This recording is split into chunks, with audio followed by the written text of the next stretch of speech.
بسم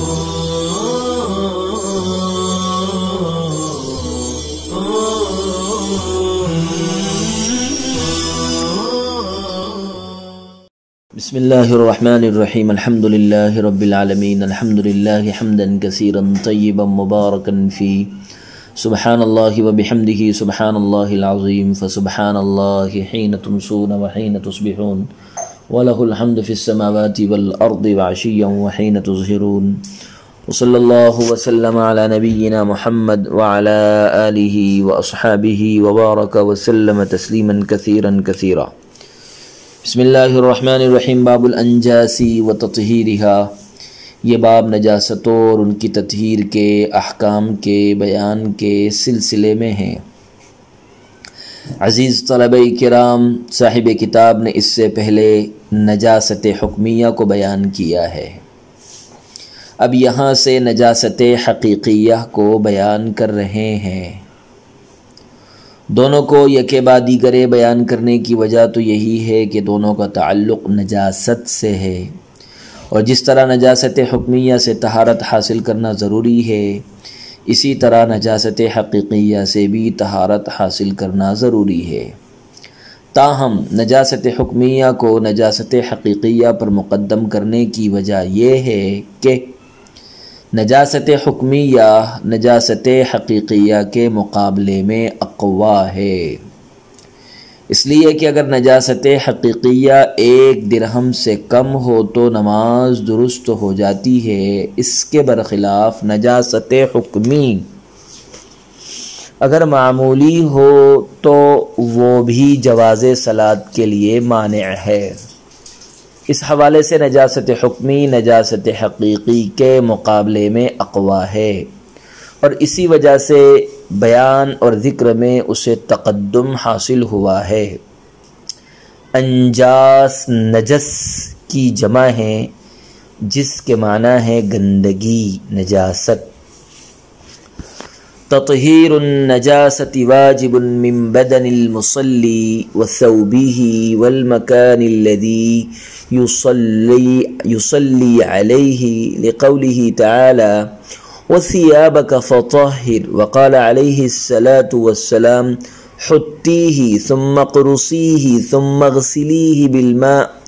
ولا يضرك أثره، وإذا وجب التطهير في الثوب وجب في البدن والمكان، لأن الاستعمال في حالة الصلاة يشمل الكل۔ مصلی کے بدن، اس کے کپڑے اور اس کی جائے نماز سے نجاست کو پاک کرنا واجب ہے، اس لیے کہ ارشاد باری تعالی ہے وَثِيَابَكَ فَطَهِّرْ، آپ اپنے کپڑوں کو پاک رکھیے۔ اور آپ صلی اللہ علیہ وسلم نے ایک خاتون سے فرمایا کہ اسے جھاڑ دے، پھر کھرچ دے، پھر اسے پانی سے دھو ڈال، اور اس کا داغ تیرے لیے نقصان دہ نہیں ہے۔ اور جب کپڑے کی تطہیر واجب ہو گئی تو بدن اور مکان کی تطہیر بھی واجب ہوگی، کیونکہ بحالت نماز استعمال کرنا ان سب کو شامل ہے۔ عزیز طلبہ کرام، صورت مسئلہ یہ ہے کہ نماز پڑھنے والے کے لیے اپنے بدن کو پاک صاف رکھنا فرض ہے، اسی طرح اپنے لباس اور نماز پڑھنے کی جگہ کو بھی پاک رکھنا فرض اور لازم ہے۔ تطہیر ثیاب کی دلیل تو قرآن کریم کا اعلان وَثِيَابَكَ فَطَهِّرْ ہے، اور اس آیت سے وجہ استدلال بعید طور ہے کہ جب قرآن کریم نے کپڑے کی تطہیر کو فرض قرار دیا ہے تو بدن اور مکان کی تطہیر بھی فرض ہوگی، اس لیے کہ نماز پڑھنے میں جس طرح کپڑے کا استعمال ہوتا ہے، اسی طرح بلکہ اس سے زیادہ بدن اور مکان کا بھی استعمال ہوتا ہے، لہذا تطہیر ثیاب کا حکم تو عبارت النص سے ثابت ہوگا، اور تطہیر بدن اور تطہیر مکان کا حکم دلالت النص سے ثابت ہوگا۔ اس سلسلے کی دوسری دلیل وہ حدیث ہے جس کا کچھ حصہ کتاب میں مذکور ہے۔ پوری حدیث فتح القدیر اور بنایا میں ان الفاظ کے ساتھ مروی ہے، عن اسماء بنت ابی بکر الصدیق رضی اللہ عنہ قالت جاءت امرأة الى النبی صلی اللہ علیہ وسلم فقالت احدانا يصيب ثوبها من دم الحيض كيف تصنع به؟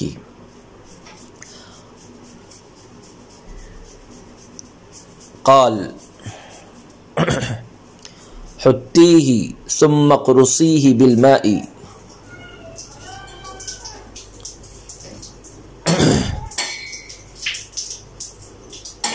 ثم تنزح ثم تصلي فيه۔ اس عبارت کا مفہوم یہ ہے کہ ایک خاتون نے آپ صلی اللہ علیہ وسلم سے عرض کیا کہ ہم میں سے ایک عورت کے کپڑے میں حیض کا خون لگ جاتا ہے، بتائیے وہ اسے کس طرح پاک کرے۔ اس پر آپ صلی اللہ علیہ وسلم نے جواب دیا کہ وہ اسے لکڑی وغیرہ سے کھرچ دے، پھر پانی ڈال کر مل دے اور پھر اس پر پانی بہا کر اس میں نماز پڑھ لے، اور اتنا کرنے کے بعد بھی اگر نجاست کا کوئی داغ اور دھبا وغیرہ دکھائی دے تو اس کی فکر نہ لے، اس کی نماز ہو جائے گی۔ اس حدیث سے بھی تطہیر ثیاب کا حکم واضح ہو گیا۔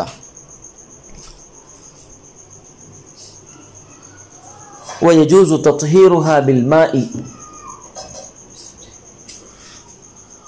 وَبِكُلِّ مَائِعٍ طَاهِرٍ يُمْكِنُ إِزَالَتُهَا بِهِ كَالْخَلِّ وَمَاءِ الْوَرَدِ وَنَحْوِهِ ذَلِكَ مِمَّا إِذَا عُصِرَ إِنْ عَصَرَ، وَهَذَا عِنْدَ أَبِي حَنِيفَةَ رَحِمَهُ اللَّهُ وَأَبِي يُوسُفَ رَحِمَهُ اللَّهُ وَقَالَ مُحَمَّدُ وَزُفَرُ وَالشَّافِعِيُّ رَحِمَهُمُ اللَّهُ تَعَالَى لَا يَجُوزُ إِلَّا بِالْمَاءِ لِأَنَّهُ يَتَنَجَّسُ بِأَوَّلِ الْمُلَاقَاةِ وَالنَّجَسُ لا يفيد الطهارة والنجس لا يفيد الطهارة إلا أن هذا القياس ترك في الماء للضرورة، ولهما أن المانع قالع والطهورية بعلة القلع والإزالة والنجاسة للمجاورة، فإذا انتهت أجزاء النجس يبقى طاهرا، وجواب الكتاب لا يفرق بين الثوب والبدن، وهذا قول أبي حنيفة رحمه الله تعالى وإحدى الروايتين عن أبي يوسف رحمه الله تعالى وعنه أنه فرق بينهما فلم يجوز في البدن بغير الماء۔ اور پانی کے ذریعے نجاستوں کو پاک کرنا جائز ہے، نیز ہر اس چیز سے تطہیر نجاسات جائز ہے جو بہنے والی ہو، پاک ہو، اور اس سے نجاستوں کو زائل کرنا ممکن ہو، جیسے سرکہ اور گلاب کا پانی وغیرہ، یعنی ان چیزوں سے جنہیں نچوڑا جائے تو وہ نچوڑی جا سکے، نچڑ جائیں۔ اور یہ حکم حضرات شیخین کے یہاں ہیں، امام محمد، امام ظفر اور امام شافعی رحمہم اللہ تعالی فرماتے ہیں کہ نجاستوں کی تطہیر صرف پانی ہی سے جائز ہے، اس لیے کہ مطہر چیز پہلے ہی ملاقات سے ناپاک ہو جاتی ہے، اور ناپاک چیز طہارت کا فائدہ نہیں دیتی، لیکن پانی میں بربنائے ضرورت اس قیاس کو ترک کر دیا گیا ہے۔ حضرات شیخین کی دلیل یہ ہے کہ بہنے والی چیز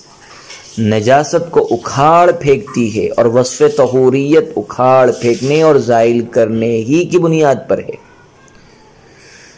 جبکہ نجاست مجاورت کی وجہ سے ہے، لہذا جب ناپاکی کے اجزاء ختم ہو جائے گے تو وہ شے پاک ہو جائے گی۔ اور قدوری کا حکم کپڑے اور بدن میں کوئی فرق نہیں کرتا، یہی امام ابو حنیفہ رحمہ اللہ تعالیٰ کا قول ہے۔ اور حضرت امام ابو یوسف رحمہ اللہ تعالیٰ کی دو روایتوں میں سے ایک روایت ہے، جبکہ امام ابو یوسف سے دوسری روایت یہ ہے کہ انہوں نے بدن اور کپڑے میں فرق کیا ہے۔ چنانچہ انہوں نے بدن کے سلسلے میں غیر ماء سے تطہیر کو ناجائز قرار دیا ہے۔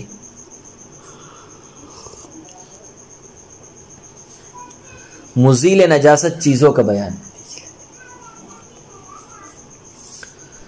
عزیز طلباء، صورت مسئلہ یہ ہے کہ حضرات شیخین کے یہاں پانی سے نجاستوں کو پاک کرنا تو جائز ہے، جائز ہے ہی، اس کے ساتھ ساتھ ہر اس چیز سے نجاسات کی تطہیر جائز ہے جس میں 3 صفت ہو، جس میں 3 اوصاف ہو۔ نمبر 1، وہ بہنے والی ہو۔ نمبر 2، پاک ہو۔ نمبر 3، اس چیز سے تطہیر اور ازالہ ممکن بھی ہو، جیسے سرکہ اور گلاب کا پانی وغیرہ۔ اس کے برخلاف دیگر تمام ائمہ، حضرت امام محمد، حضرت امام شافعی، حضرت امام مالک وغیرہ کا مسلک یہ ہے کہ نجاست کی تطہیر صرف پانی سے جائز ہے، پانی کے علاوہ کسی اور چیز سے نجاستوں کو پاک کرنا درست اور جائز نہیں ہے۔ ان حضرات کی دلیل یہ ہے کہ پاک کرنے والی چیز جب پہلی مرتبہ نجاست سے ملے اور ٹکرائے گی تو وہ خود بھی ناپاک ہو جائے گی،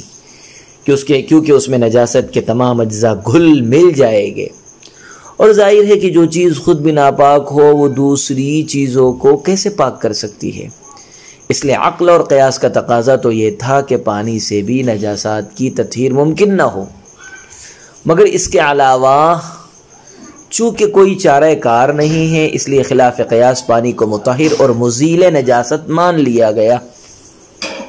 لیکن پانی کے علاوہ دیگر چیزوں کو مطہر نہیں مانا جائے گا۔ حضرات شیخین کی دلیل یہ ہے کہ پانی کو آپ بھی مطہر اور مزیل نجاسات مانتے ہیں، اور پانی کے مطہر ہونے کی علت یہی ہے کہ وہ نجاستوں کو دور کر دیتا ہے، لہذا یہ علت صرف پانی کے ساتھ خاص نہیں ہوگی بلکہ شریعت محمدیہ میں جو وسعت دی گئی ہے اس وسعت کے پیش نظر ہر اس چیز کو مطہر کہنا پڑے گا جس میں وصف طہارت کے ساتھ ساتھ علت مزیل اور علت مطہر پائی جائے گی، اور پھر علت کا اشتراک معلول کے اشتراک کو متضمن ہوتا ہے، اور ہم یہ دیکھ رہے ہیں کہ پانی کے علاوہ سرکہ اور عرق گلاب وغیرہ میں بھی یہ علت موجود ہے، اس لیے ان کو بھی مطہر قرار دیا جائے گا، اور ان چیزوں سے بھی نجاست کو زائل کرنا جائز اور درست ہوگا۔ رہا آپ کا یہ کہنا کہ شیء مطہر اول ملاقات میں نجس ہو جائے گی، تو یہ ہمیں تسلیم نہیں ہے، کیونکہ یہ بات طے شدہ ہے کہ شیء مطہر از خود پاک ہوتی ہے، اور بقول آپ کے اگر وہ ناپاک ہو جاتی ہے تو اجزاء نجاست کے ساتھ مجاورت کی وجہ سے ناپاک ہوتی ہے،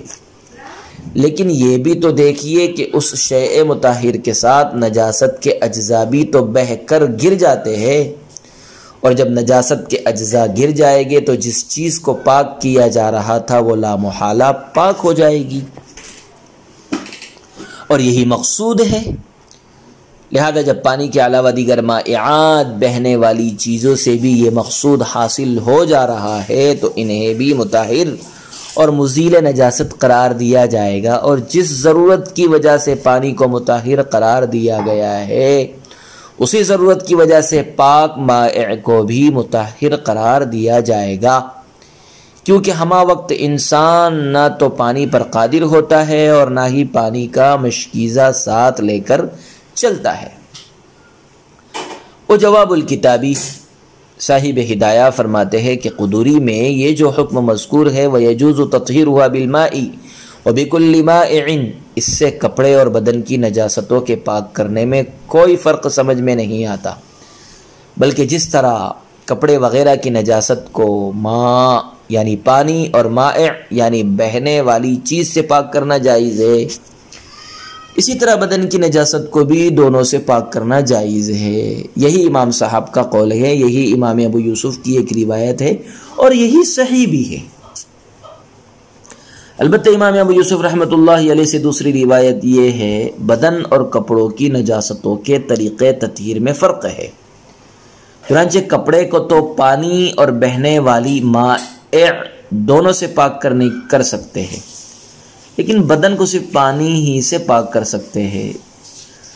اور مائع یعنی بہنے والی چیز مثلا سرکہ وغیرہ سے نہیں پاک کر سکتے۔ مگر پہلا قول ہی صحیح ہے، کیونکہ یہ نفس بدن کی طہارت کا معاملہ نہیں ہے، بلکہ بدن پر لگی ہوئی نجاست کی تطہیر کا مسئلہ ہے، اور نجاست کی تطہیر کے متعلق بدن اور کپڑے میں کوئی فرق نہیں ہے۔ وصلی اللہ وسلم علی نبینا محمد وعلی آلہ واصحابہ وبارک وسلم تسلیما کثیرا کثیرا۔